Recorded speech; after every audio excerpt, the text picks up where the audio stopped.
back to Fan and Flame Dates, and today we're at Ducky's Boats here in Middletown, Pennsylvania, and they've allowed us to get aboard of this beautiful Pantera speedboat, and we wanted to use this as an illustration for something very important that we're going to talk about on this date, and that is integrity and the importance of keeping our life on course and telling the truth.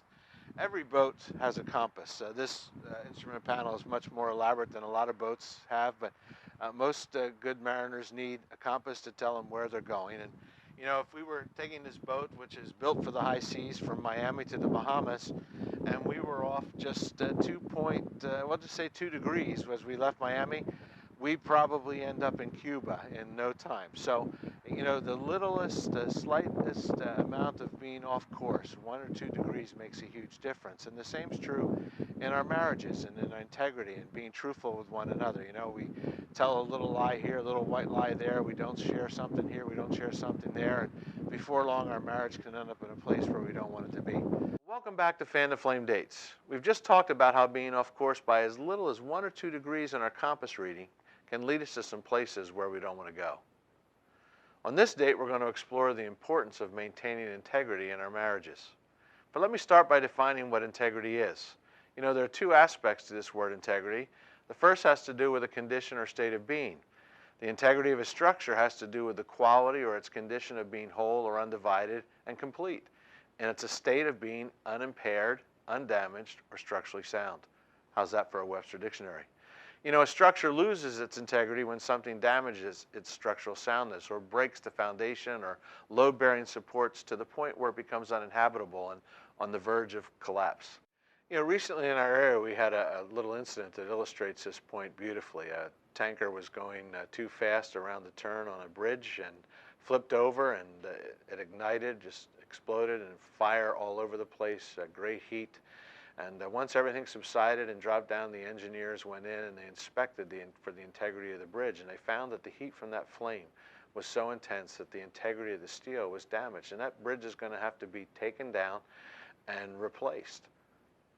If we replace the idea of a structure in the definition we've just been looking at and insert the idea of a marital relationship, we would see that integrity in marriage is an undivided relationship. There are no cracks or breaks in the commitment foundation, nothing separating the husband and wife. The relationship is in the state of being unbroken and on firm footing. It's usually happily inhabited, and there's no fear of it collapsing. You know, when a marriage loses its integrity, it too becomes unstable, wobbly, and uninhabitable, and ready to collapse. Its occupants are going to need to do an inspection to see where the integrity issue causing the instability is lurking. Have we been less than honest with each other about the money we've been spending, or the feelings that we're having, or the schedules that we're keeping? The second aspect of integrity's definition has to do with a character quality or a character trait. When a person has integrity, it means that they're upright, they're honest, they're sincere in all that they do. They're acting justly and honorably, and they put duty and their sound moral and biblical principles above everything else that they do. These folks are completely trustworthy and capable of being, you know, false to a trust or a promise or a responsibility that they've wanted to keep. Their life is free from error, and they're morally sound. Well, why is integrity so important to your marriage? Well, first and most importantly, we can't experience the intimacy that God wants us to enjoy in our marriage without integrity. Because true intimacy can only happen when we're totally and transparently honest about what we're really thinking, feeling, and doing. If you can't tell your spouse that you're not happy with a certain aspect of your relationship, let's say maybe your spending habits or your eating habits, or that you're feeling like you're parenting all by yourself, you're not going to experience the intimacy God wants you to enjoy. Second, your marriage can't have structural integrity if it lacks character integrity. Strong structures can't be built with faulty materials. Strong marriages can't be built with faulty partners. What are some ways that couples experience a breakdown in integrity within their marriages? Well, probably one of the biggest ways is by keeping secrets. Secrets are those things, those facts, those thoughts, or those actions that are intentionally kept hidden from someone so that they're unknown.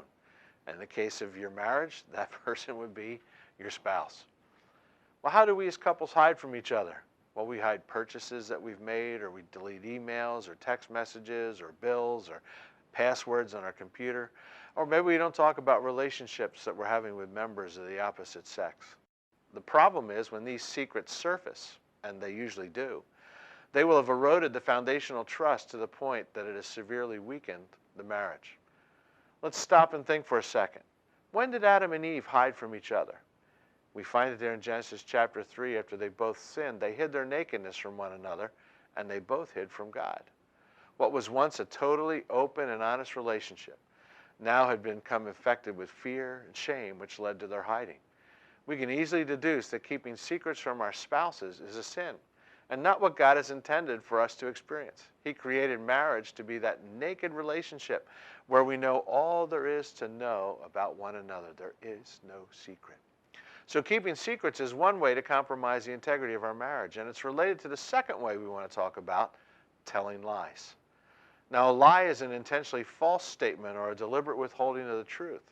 Notice those words. It's deliberate, and it's untrue, and it's meant to deceive. Lying is going to weaken any relationship, and depending on the extent and frequency, can eventually break a marriage. So why do we keep secrets from each other? Why do we lie to each other? I see several reasons why that may happen. Number one is fear. That's the top of the list. We're afraid of the consequences. We're afraid of disappointing, hurting, or even being rejected by or losing our spouse. We hide our true feelings, how we're really feeling about those in-laws or the outlaws or about each other's friends or about our being happy with certain aspects of our relationship when we really aren't happy about them at all. We lie to avoid anger or displeasure or any kind of emotional hassle. I don't want my spouse yelling at me. I want a happy relationship. The second reason why we might keep secrets and lie is because of arrogance. We think that we are never at fault. I shouldn't have to deal with the consequences of my poor behavior. I'm better than my spouse. I don't want to be embarrassed. I need to remain in control, and I'm managing my reputation. Sometimes we lie to show that we care, that we're a great spouse, and we tell those little white lies. You know, honey, that outfit looks nice on you. Or she says, well, you did a great job on that project and presentation. The third reason why we might lie and hold secrets is because of selfishness. It's all about me, and the truth may get in the way of what I want. I don't want emotional hassles. I don't want conflict. I don't want to be responsible for the wrong decisions that I make. I don't want to have to suffer at all. I don't want to have to pay any consequences for my actions or behavior.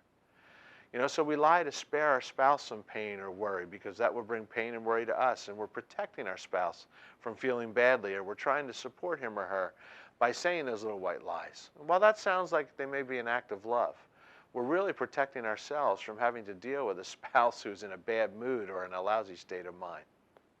So what does keeping secrets and lying do to a marriage? Well, first of all, they break trust.